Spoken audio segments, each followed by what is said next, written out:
And I heard the 7 o'clock meeting started at 7, so we'll see what we can do. Okay, we ready to go? How many of you are here for the first time tonight? Anybody? Well, that's good. One or two? Very good. First of all, welcome.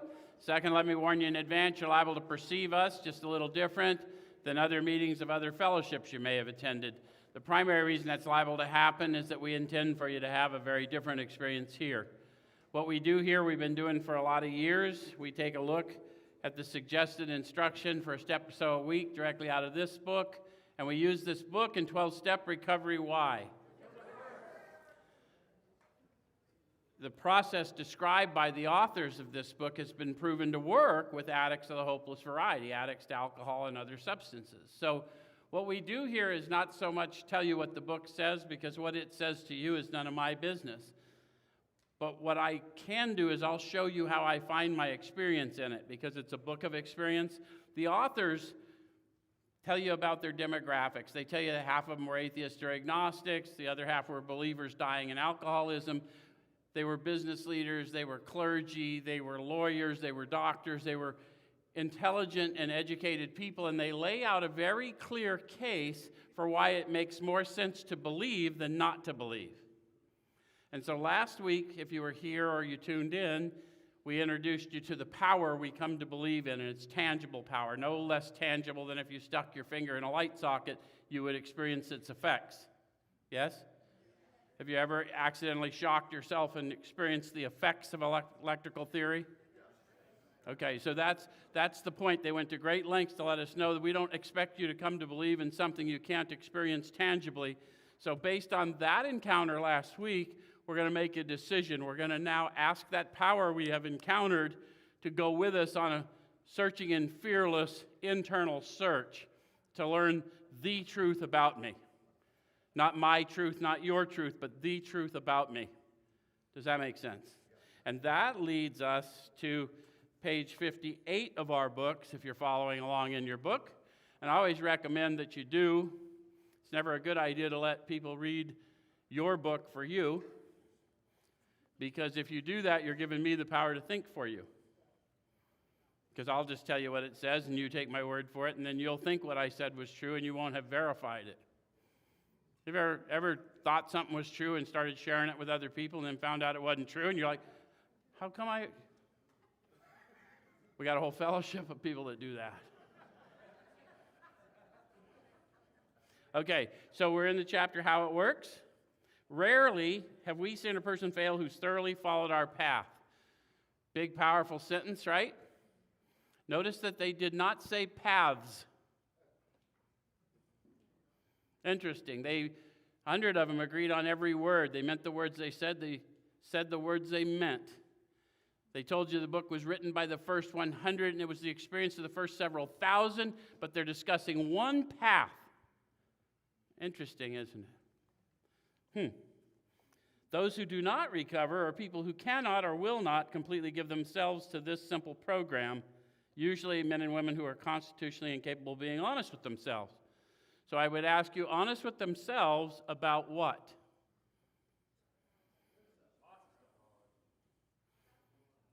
A lot of times we think it's that because we think it's about honesty outward, but at this point they haven't asked us about anything outward. They've asked us about inward. So let's review.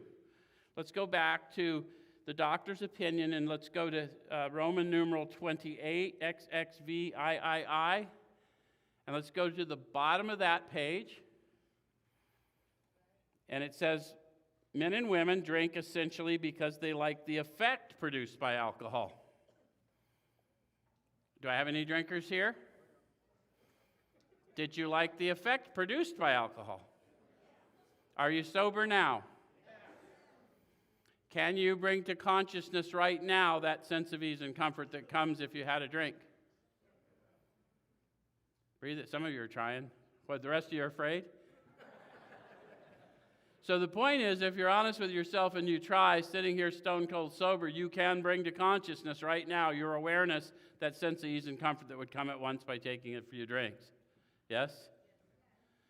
Okay, we got to be honest about that. because I can do that, and I'm sober, and I know it's not safe for me to drink. Yep. So that would mean I'm probably in trouble if something doesn't change. Yes? So then, if you'll go to page 50 of your book, the authors offer to us as dependent people. Has anyone here ever been diagnosed as dependent? They're not going to change the fact that we're dependent. They're going to change what we're dependent on based on an experience. So here's what they propose, rather than the sense of ease and comfort that comes at once by taking a few drinks. We're at the bottom of page 50. Here are thousands of men and women worldly indeed. So first 100 wrote the book of their experience with the first several thousand. Worldly just means they were doctors, lawyers, business leaders, clergy, learned people. They had these profound experiences as detailed here, okay? They flatly declare that since they've come to believe in a power greater than themselves, to take a certain attitude toward that power and to do certain simple things, there's been a revolutionary change in their way of living and thinking. How many of you could use a revolution in the way you live and think? Most of us on the regular, right? Any of you ever get stuck? Okay. In the face of collapse and despair, in the face of the total failure of their human resources, they found that a new power, peace, happiness, and sense of direction flowed into them. So they propose that consciousness of the presence of this power will replace the sense of ease and comfort I've been looking for in the world. And they not only propose it, they flatly declare that that's what happened to them, even though half of them were atheists or agnostics in the beginning.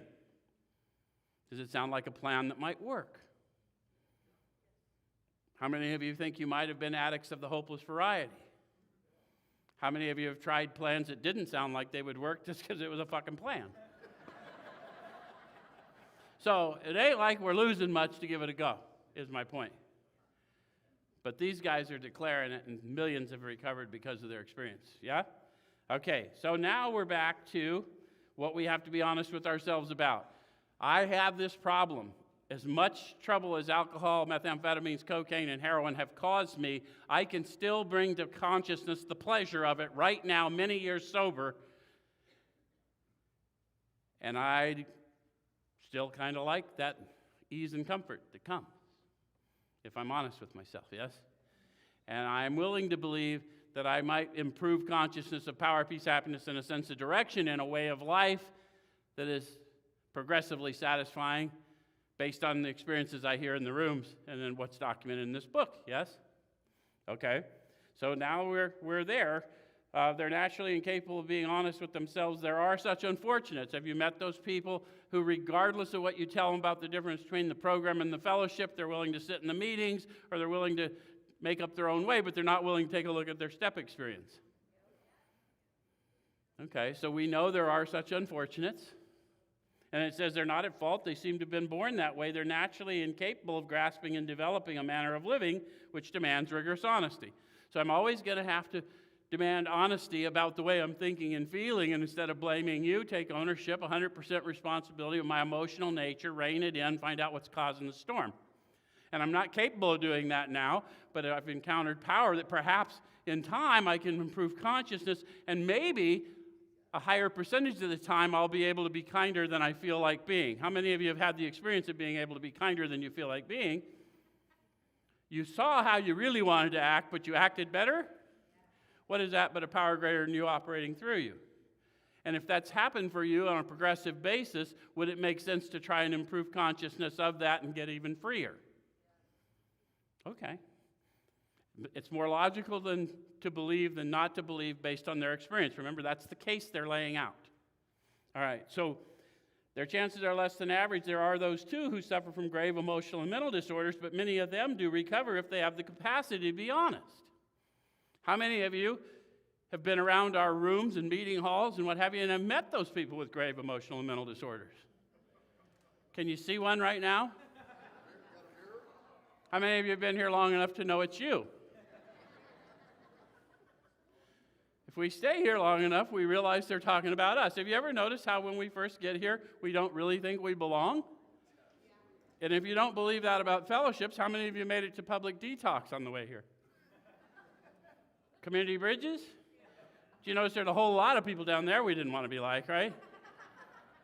And yet you were there as a patient, not an observer.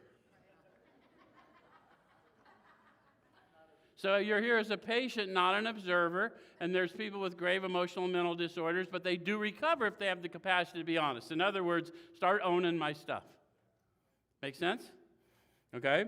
Our stories disclose in a general way what we used to be like, what happened, and what we're like now. Notice the witness. When I do the inventory, I write down what I used to be like. I was full of resentment, fear, dishonesty, wasn't very considerate. I learned what that looked like in my life, what I was like. And then I had this encounter with this power and this new manner of living, and I started serving others, first reluctantly and then more joyfully, and then in time it just sort of came naturally, and I'm a lot less like I used to be than I once was. Does that make sense? So it's not circumstantial, it's what happened in me and through me as a result of encountering this power and then moving in this manner of living they suggest. Okay, so then it says, our stories disclose in a general way what we used to be like, what happened, what we're like now. If you've decided you want what we have and are willing to go to any length to get it, then you're ready to take certain steps. So the first thing we got to know is, who is we? The first 100. There ain't nobody we meet in the modern fellowship. So it really doesn't matter if, 75-year Barney in the back of the room did it a certain way. If it didn't come out of here, it's not AA. And we need to understand that it's not Barney's fault because, Billy told Barney.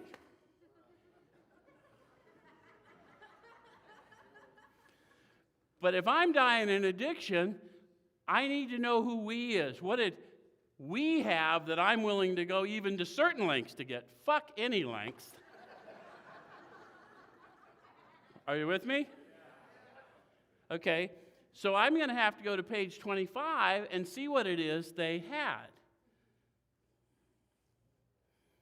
Now, what they said is the great fact, I'm in the middle of page 25, the great fact is just this and nothing less, that we've had deep and effective spiritual experiences, which have revolutionized our whole attitude toward life, toward our fellows, and toward God's universe.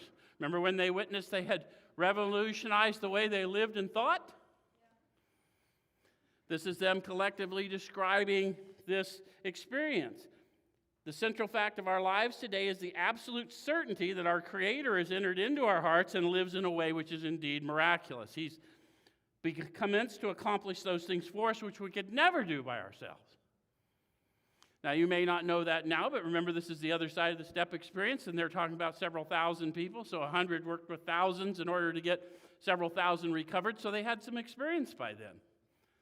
So they went from atheist or agnostic or believers dying in alcoholism to the absolute certainty that their Creator dwelled in them and lived through them, tangibly. Pretty powerful witness when you think about it. Now, you know why an alcoholic or an addict or the hopeless variety wants certainty? How many of you, when you were in your addiction or in a dry spell between, got someone talking to you about hope? And you had experienced hope, you had tasted hope, and then ended up spun again. So hope's a glorious thing, but it's not certainty. Hope's out there, it's illusory. Certainty is, I don't give a shit what the evidence is, this is the way we're going. The same way I went to the dope house. I knew they were going to lock me up. I knew I was going to end up in the hospital. I knew whatever, it was going to go bad. I didn't expect a different result. I knew it was going to go bad, but I knew if I could get there, I'd feel different. I had certainty of it. Anyone feel me? So they're offering us a real solution to a very real problem. Yes? So, do you want it? Are you willing to go to certain lengths to get it? Because we'll get to any later, right?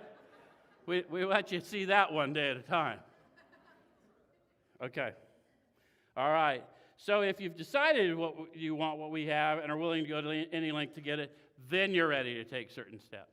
How many of you have tried to do the steps and then made a half-ass effort, and then you felt bad because you made a half-ass effort and you thought you did something wrong? How many of you, when you really realized, man, something's wrong, I really need to dig in, you didn't make a half-ass effort? So then you knew you were ready. So you know they weren't lying, right? When I know I need it, then I'm ready. Okay. So at some of these, we balked. How many of you looked at the steps on the wall? Says, well, I'm okay with the first one and the 12th one.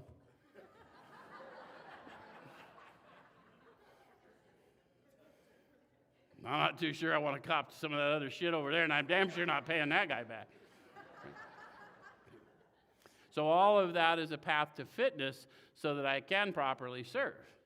So, I mean, that's, again, I'm not even going to know the truth until I take a look at what I was like, what happened, and what I'm like now. And I probably won't even know what I'm like now until you call to my attention I'm so much better than I once was. Because I won't know it.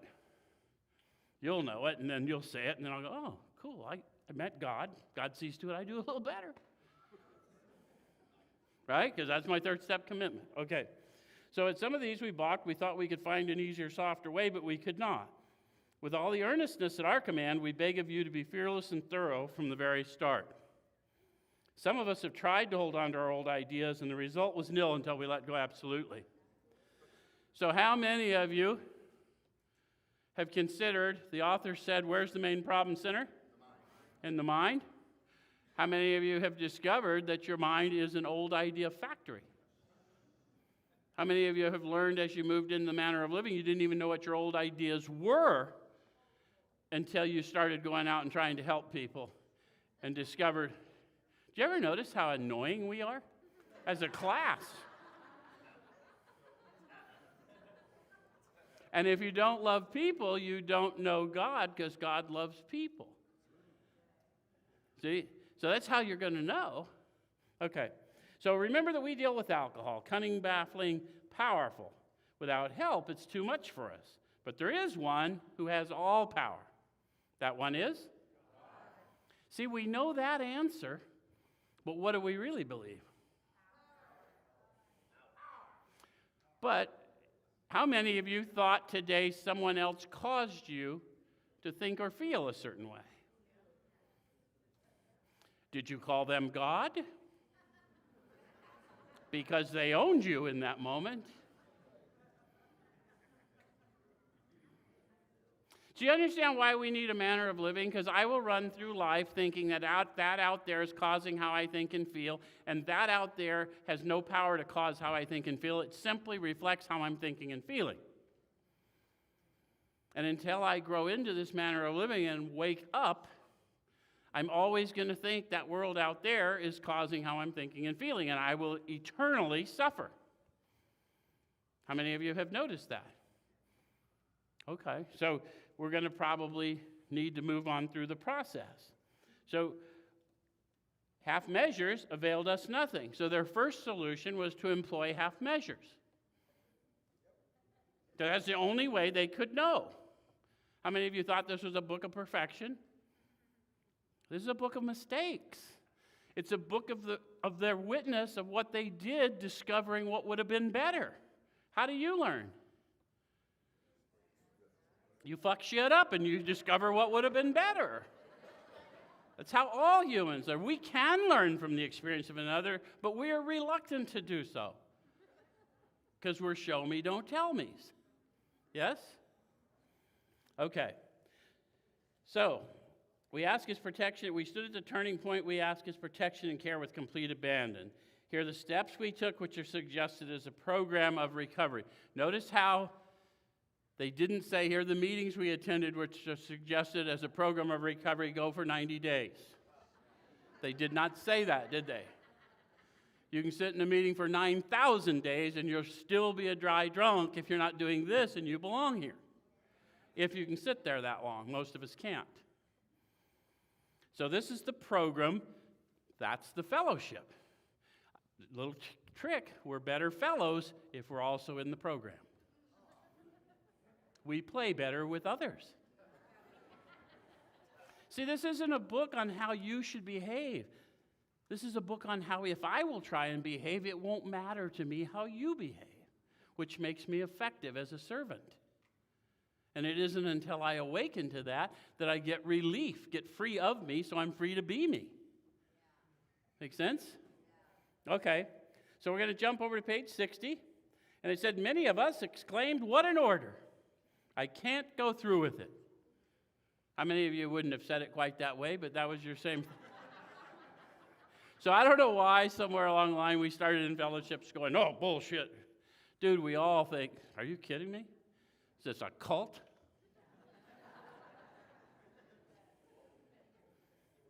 So what we want to tell you, those of us that have been in the manner of living, that we've been through the process, we've encountered this power we call God, we want to tell you, do not be discouraged. No one among us has been able to maintain anything like perfect adherence to these principles. We're not saints. The point is, we are willing to grow along spiritual lines because it's in our best interest to do so. That's not selfless, it's selfish. That doesn't make AA a selfish program, it's a selfless program. But until you've gone through the process of getting rid of self, you won't know that. People looking at a selfless act will think it's prideful because they don't know the difference. But I'm moving in certainty, so what you see as pride is simply certainty. I play for an audience of one today. You understand? Okay.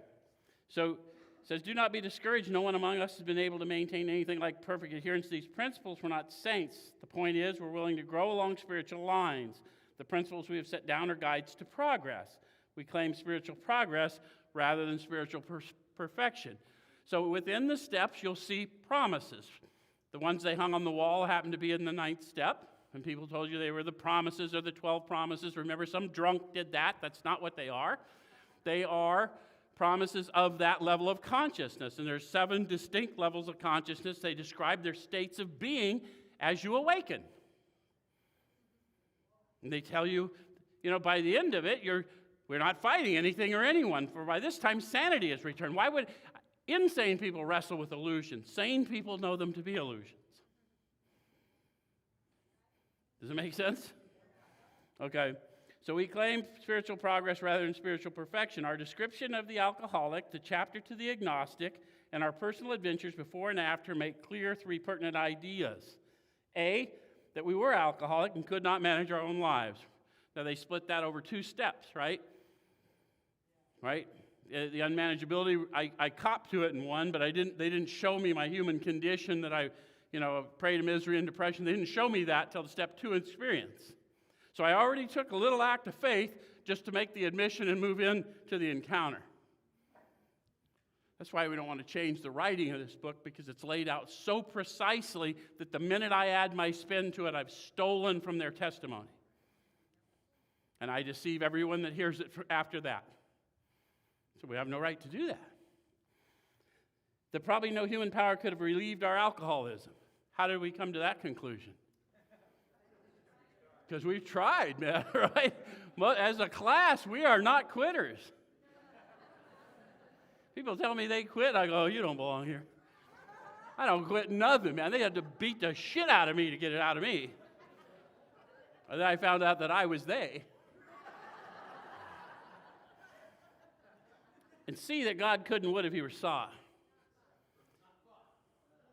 So there we go. And now we know that this power that we seek is called God. And we call it God because of that sensory nature, so that we can agree on something. You call it anything you want. I assure you, if you improve consciousness power, it will tell you what to call it. Being convinced, we were at step 3. So convinced of what? A, B, and C. I'm screwed. There better be a Savior.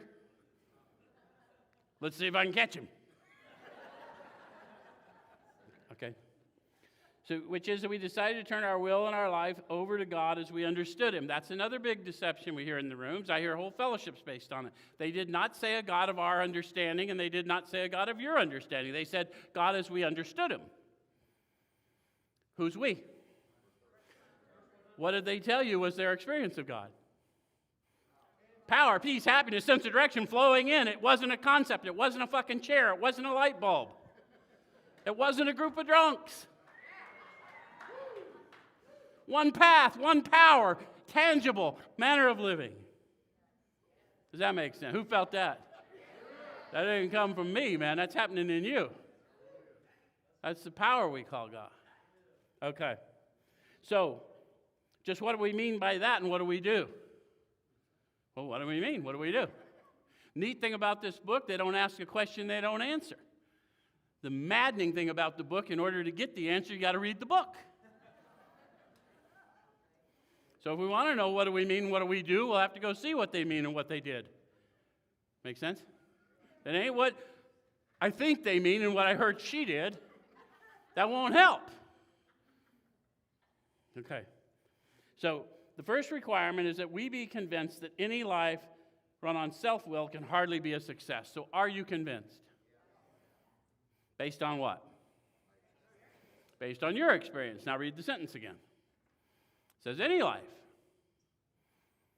So I've got to quit judging the way I think and feel by the way I see you act or hear you speak. Any life can hardly be a success based on self-will. So it really doesn't matter what you're thinking and doing. If I'm just trying to get to a successful life for me, I got no time to watch you. I got to watch my thinker. Does that make sense? Okay? So on that basis, we're almost always in collision with something or somebody, even though our motives are good. You ever had that happen? Checked your motives? Yep, good motives. Some son of a bitch is in the way of my motives. Ever happen? Okay. So most people try to live by self-propulsion. Each person's like the actor who wants to run the whole show, is forever trying to arrange the lights, the ballet, the scenery, and the rest of the players in his own way. If his arrangements would only stay put, if only people would do as he wished, the show would be great. Everybody, including himself, would be pleased. Life would be wonderful. How many of you have had that thought? How many of you have had the experience of getting it all arranged and not being quite pleased? In trying to make these arrangements, our actor may sometimes be quite virtuous. He may be kind, considerate, patient, generous, even modest and self-sacrificing. Any of you see yourself there? Kind, patient, modest, self-sacrificing. Come on. I should see a whole room full of hands. Everybody has some of that in them, right?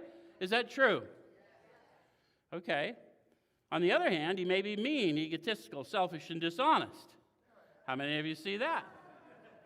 How many of you see that in others quicker than you see it in you? Okay, so we're just trying to get a little, this is what it's like to be a human. This is what it's like to be a human living with humans, right?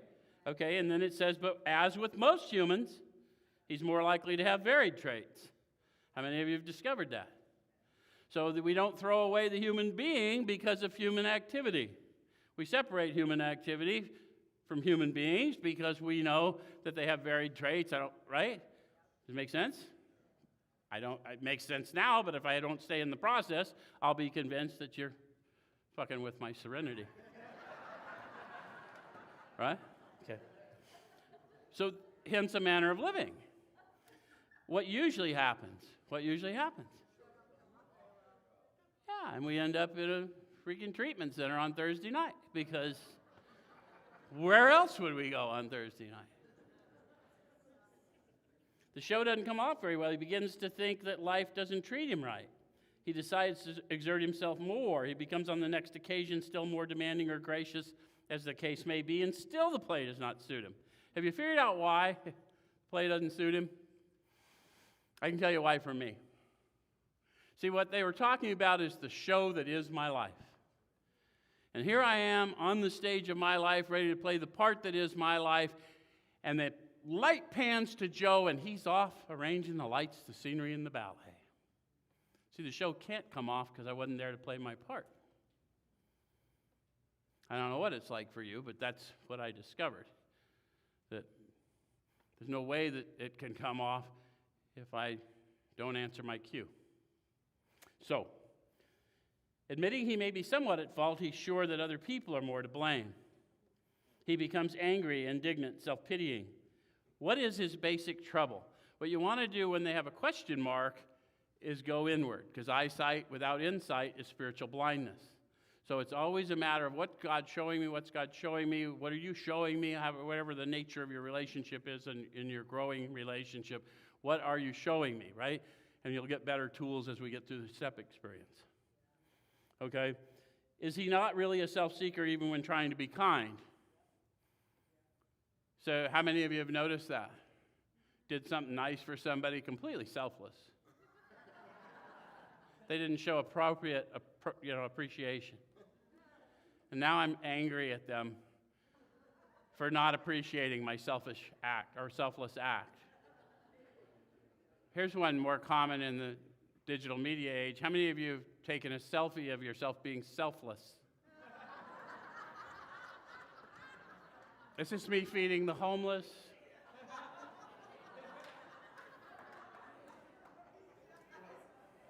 So at some level, I've deluded myself. Does it make sense? I have deluded myself into believing it was selfless, but the fact that I'm aware of me means that's a delusion. Is he not a victim of the delusion that he can wrest satisfaction and happiness out of this world if only he manages well? So did you recognize that me managing was delusion? I always get a kick out of the people that, they read chapter 3 and they smash delusion. You ever heard that? The delusion, he's like other people, has to be smashed, and they smash their delusion. If you are delusional, you don't know that you're delusional. That's when I lie to me and I don't know I'm lying. So if you're smashing your own delusion, interestingly enough, you're lying, but you're delusional.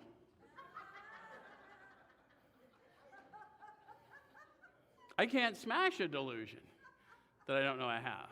The only way that's going to happen is this encounter, this power, this revolutionary experience within me, this, do not be conformed to this world, be transformed through the renewal of your mind.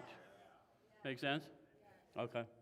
So is it not evident to all the rest of the players and that these are the things he wants? Have you ever gone out and arranged everything, and then someone found out you weren't in charge? In fact, they think they're in charge, and then neither one of you are in charge, but there's a kerfuffle over your delusion, your shared delusion. And do not his actions make each of them wish to retaliate, snatching all they can get out of the show? So now we're looking at the experience of human interaction in a real way, yeah? Is he not even in his best moments a producer of confusion rather than harmony? So I'm going to take a look at that and see if that's what's happening. Have you ever had someone come in that didn't know what was going on and then just start asserting authority? And just screw it up. Have you ever had that? They don't know they're a producer of confusion rather than harmony. We all have experiences with it. Have you ever been that guy? Of course we have. Okay. Our actor is self-centered, egocentric, as people like to call it nowadays. He's like the retired businessman who lolls in the Florida sunshine in the winter complaining of the sad state of the nation, the minister who sighs over the sins of the 20th century, politicians and reformers who are sure all would be utopia if the rest of the world would only behave, the outlaw safecracker who thinks society has wronged him, and the alcoholic who's lost all and is locked up. Whatever our protestations, are not most of us concerned with ourselves, our resentments, or our self-pity? So I'm going to look inward and see if my disturbances are really caused by what you're doing or it's caused by my thoughts about what I think you're doing. And if you look at that logically, I'm going to be disturbed about my thoughts about what I thought you did longer than you're going to be doing it. Which means even if you really did harm me, and even if there was intent, I'm going to drag that experience with me if I don't realize I'm responsible for my thoughts. Does that make sense? We're trying to build the case for why you might want to enter this process to help us learn to discipline our thoughts so that we can capture those thoughts that are not useful. Everything's permissible, not everything's beneficial. Yeah? Okay? Selfishness, self-centeredness, that we think is the root of our troubles. How'd they conclude that? See, what a lot of people don't know is when they wrote the book, they had been studying for a few years, and then they got this book sort of, prophetically, and they wrote down about a process they'd already been through, which is why they speak so clearly about what they did and what they experienced as a result, because they had 4 years in the manner of living before they wrote the book. That's why it's so hard for us to read the book without someone showing us how to read the book, because without experience in it, you miss the part about the experience they had and the words they used to describe the actions they took. So, driven by 100 forms of fear, self-delusion, self-seeking, and self-pity, we step on the toes of our fellows and they retaliate. Sometimes they hurt us seemingly without provocation, but we invariably find that at some time in the past we've made decisions based on self, which later placed us in a position to be hurt. I suggest get through your steps before you try and take ownership of that. And we're not saying that the harms that you suffered as a child or even as an adult, you have a part in that. You didn't deserve that. But the fact that you may be dying from it 10 years later, 20 years later, you're not suffering from the act anymore, you're suffering from the thought. So your unforgiveness is causing your current suffering. Does that make sense? So forgiveness isn't for them, it's to unpack. And I'm not capable of doing that as a human being, which is why I need power. So our troubles, we think, are basically of our own making. Well, now that just sucks. I would like a holiday where they're of your making. Anyone get what I'm saying? Because we really want it to be someone's fault someday, right? The fact is that deserve and fault are really not as useful ideas as we think, because we're now in a different manner of living that is personified by non-condemnation. Does that make sense? So they arise out of ourselves, and the alcoholic is an extreme example of self-will run riot, though he usually doesn't think so. So now they told me that regular people were just regular examples of self-will run riot. And now I've discovered I'm alcoholic. So now I'm an extreme example of self-will run riot, but I don't think so. What are my chances? My chances are less than average unless I can grasp and develop at a manner of living which demands rigorous honesty. See, I'm taking ownership of the case they laid out based on my own experience, because I didn't spin it for you. I just laid out the case they made, and in my experience, I'm hosed if something don't change. Yes? Okay. Above everything, we alcoholics must be rid of this selfishness. Notice how they didn't say we humans. How many of you have been in the rooms over the years and you hear people, I wish those people out there get a program like we got in here. And where they got, I wish these people in here get a program like they got in this book. But there went my judgment again. So it has nothing to do with what anyone else is doing.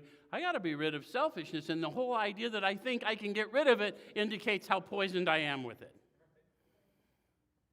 The fact that I'm aware of self means I can't get rid of self. I'm gonna need power greater than me. Got me? Some of you are like, I don't like that idea. The beauty of not liking that idea is liking it's not required. Getting rid of self's still a requirement if you want to survive, but liking it, nah, not so much. We must, or it kills us, and God makes that possible. Notice how they didn't say, my meetings make that possible, better intentions make that possible, spiritual principles make that possible. They didn't say that, did they? They kind of cut right through the bullshit right there. God makes that possible. Whew. For those of us who don't believe, we're like, I hope so, right? You understand how they said that don't be disconcerted because they once thought one way and now they thought another way based on the experience. They don't stay unbelievers here. Not in the manner of living. Nobody in the manner of living stays an unbeliever. And there often seems no way of getting rid of self without his aid. How many of you have tried to get rid of self without God's aid? How'd that go? Did you catch a selfie of it? Many of us had moral and philosophical convictions galore, but we could not live up to them though we would have liked to. How many of you did that? Better set of principles, going to get some new friends. How'd that work? I don't know. Sometimes it works for a while, right? Neither could we reduce our self-centeredness much by wishing or trying on our own power. They told you all the things they tried. We had to have God's help. So when they say God, what do we say? I had to have power, which is logical. So if you have a prejudice and you don't like the word God, say power, because it's interchangeable as you're coming to believe. We believe in God's power here, not theologies. God's power is what I'm in relationship with. Does that make sense? Okay. Belief in the power of God and enough honesty and willingness, right? That's what they said were the requirements. Okay. So this is the how and the why of it. First of all, we had to quit playing God. Why? Isn't it disturbing for the atheists and the agnostics among us to find out the God we didn't believe in, we'd been playing his role?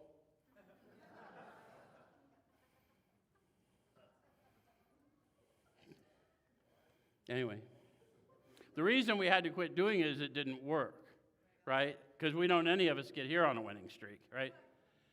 Nobody is having, trouble deciding which rolls to take out of the driveway when they get to recovery, typically. Okay. So, first of all, we had to quit playing God. It didn't work. Next, we decided that hereinafter in this drama of life, God was going to be our director. So this is the drama of life, and I'm here to play my part, and my part is just the part that is Joe. And God's going to direct, so I'm not going to have to worry about the lights, the scenery, and the ballet, but I'm going to think I have to, so I'm going to have to learn to discipline my thoughts, yes? Okay? So he's the principal, we're his agents, he's the father, and we're his children. Most good ideas are simple, and this concept was the keystone of the new and triumphant arch through which we pass to freedom. So what concept? The concept that God's in charge. He's the principal, I'm the agent. He's the director, I'm the actor. Yes? When we sincerely took such a position, all sorts of remarkable things followed. Any of you students of that other book?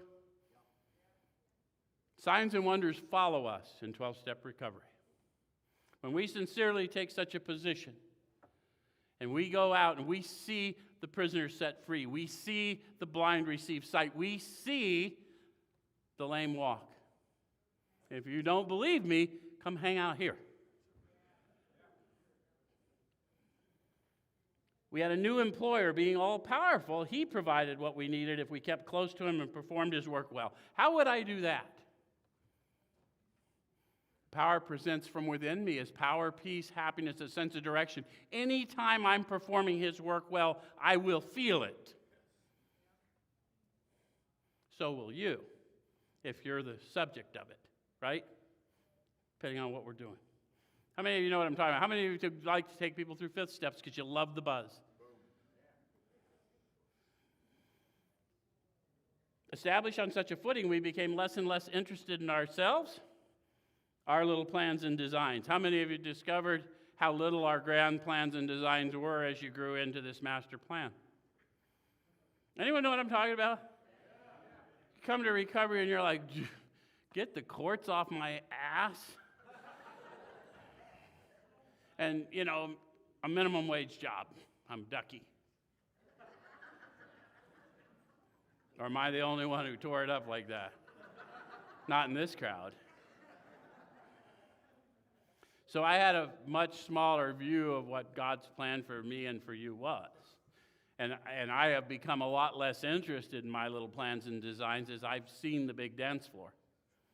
Understand? Okay. So more and more we became interested in seeing what we could contribute to life. as we felt new power flow in. See how they're talking about tangible experiences? They're not talking about concepts. They're not. How many of you have had the experience of being somewhere and someone seemed really connected and you heard something really deep, touched you deeply? You weren't sure what was said, but you felt it. You had that spirit of revelation within you. Something's different because I heard that, I encountered that person. How many of you have had that happen over time more and more? As we serve, we feel new power flow in. Does that make sense? That's what they're trying to help us see, so we'll understand what it is we seek, that path, that power, that presence. As we discovered we could face life successfully. How many of you didn't know you could face life successfully and then started making amends and started paying your bills? And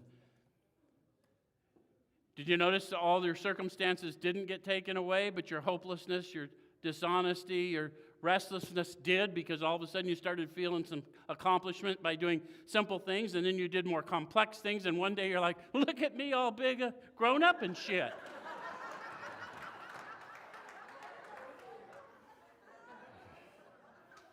Apparently you relate. So we do discover, if we're in the manner of living, we do discover we can face life successfully. You understand why it's so important that we share this clearly with the people that come into our fellowship and not some nonsense that we heard at the park that worked for Barney? Because all of us can share in this experience.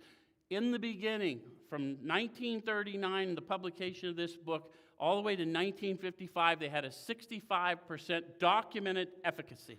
And there was a world war in between there. People sobered up, went back to a world war, stayed sober, came home for that testimony. We're at less than 10% now, folks, and that's our responsibility to go back to the non-deception, plain and simple case laid out by our founders. This is what we did. This is what happened. This is what we experienced as a result. Not me, them. But here's what had happened for me. I once thought and felt as you did, but I doubt I'd made much progress had I not taken action. I found out what actions to take in here. I took this action. Here's what I experienced as a result.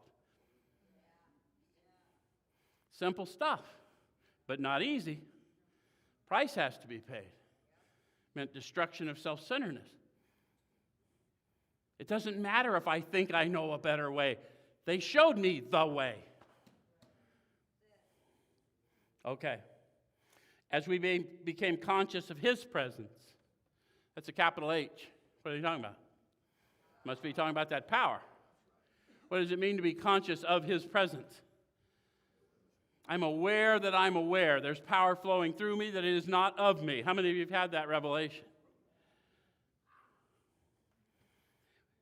When I'm conscious of his presence, we begin to lose our fear of today, tomorrow, or the hereafter. Now I'm growing in certainty. That's what it is to start to awaken, to awaken. This is early awakening stages in the levels of consciousness described in the book. I experience the consciousness of his presence, and I begin to lose my fear. Because I not only know who I am, not the truth about me, not your truth, not my truth, but the truth about me. I know who I am and whose I am. Does that make sense? And then it says we were reborn. Huh. Who knew it was going to be so easy to be reborn? So how many of you know how you were reborn? None of us. We know who. We don't know how, we don't know why, we only know who. How come you're sober today? What did you do today to stay sober, given that you told me you were powerless? Don't know how, don't know why. I can only tell you who. Your love, your power, your way of life. Make sense? It's supposed to make sense. You don't have to like it, but it's supposed to make sense. You cannot move into a conscious relationship without consciously moving into it. So you should be able to examine it with your logical senses and then move into it. Use your intellect. That's why God gave it to you. If what I'm telling you makes sense and you're feeling it, then come on. And if it doesn't, feel free to reject it. And we'll be here. So then it says we're now at step 3. Didn't they say that like 3 pages ago? And I said I was convinced. I was ready, man. But it took all that convincing to go, okay. Let's give it a shot. So now they're going to have us take a prayer. I'm going to get through that quickly, and then we'll come back. We'll take a look at their experience of prayer so we make sure we're all on the same page, because not everyone's in the same place. Half of the original fellowship were atheists and agnostics. The other half were believers who felt betrayed or felt they were condemned or whatever, right? They were dying in addiction. So we're now at step 3. Many of us said to our Maker, as we understood him, they put it in italics so you understand who he is and how they understood. They understood him to be an experience of power, peace, happiness, a tangible, revelatory power.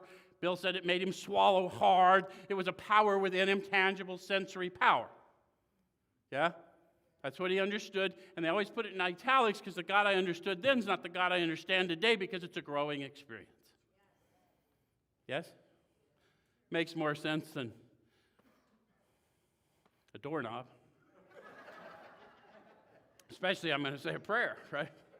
God, I offer myself to thee to build with me and do with me as thou wilt. Relieve me of the bondage of self, that I may better do thy will. Take away my difficulties, that victory over them may bear witness to those I would help of thy love, thy power, thy love, thy way of life. May I do thy will always.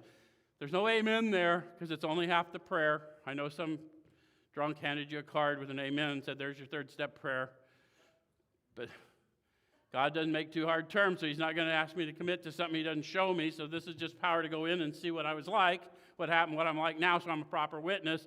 And then by the time I get to 7, now I'm going to ask for power to go out and amend that life, and then there's going to be an amen, because I'm going to need agreement. Got me? Okay. So notice that it said, take away my difficulties, that taking away of difficulties will bear witness. They're not talking about me talking, they're talking about me walking. And then it says, we thought well before taking this step, making sure we were ready. So now I'm going to examine within again, because this is a big deal. This means destruction of self. Yeah? Don't start that journey without counting the cost, right? Okay, so that we could at last abandon ourselves utterly to him, we found it very desirable to take this spiritual step with an understanding person, such as our wife, best friend, or spiritual advisor, but it's better to meet God alone than with one who might misunderstand. So they're not telling you not to do it with somebody, but religious folks would tell you don't be yoked with an unbeliever. If they don't understand, whoever you're doing this with doesn't understand what you're committing to, then they really are in no authority to stand in agreement with it. Does that make sense? And if you have somebody who is a believer, then there's another reference, 2 or more of you gathered in my name, and there's a whole bunch of things that will, but there's an experience here, so we want to make sure you understand what they're suggesting.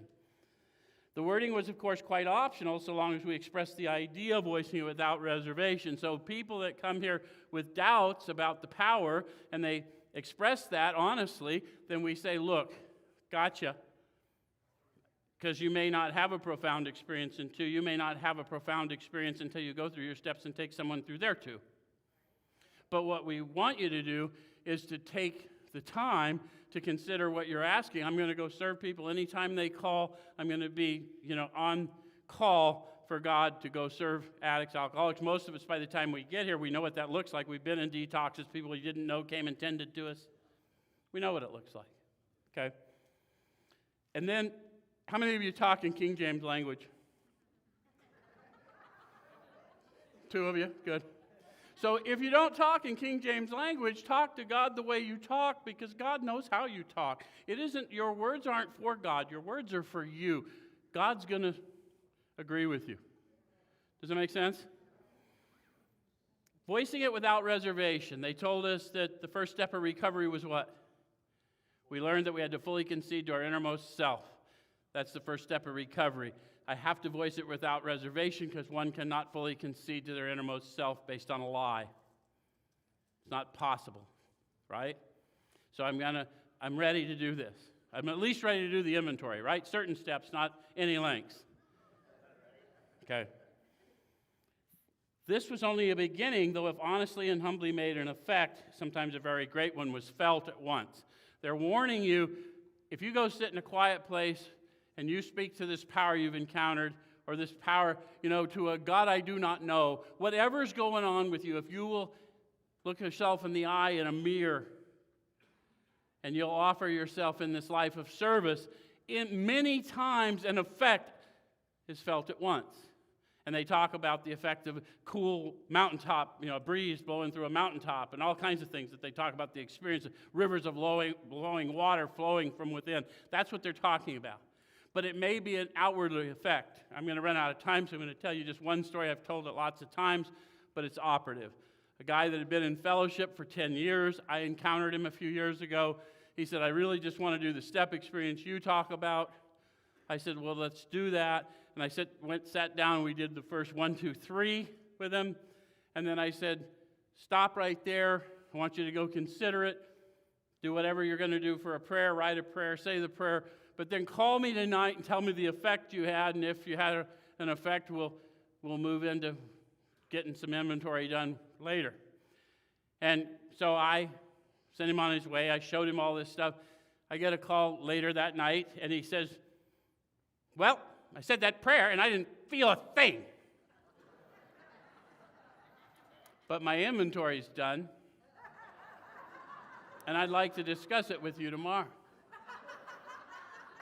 And I said to him, 10 years in fellowship, you've never done an inventory, one encounter, and now you have one. Some people would consider that an effect. And that's step 3. We'll be here next week on step 4. Thank you very much.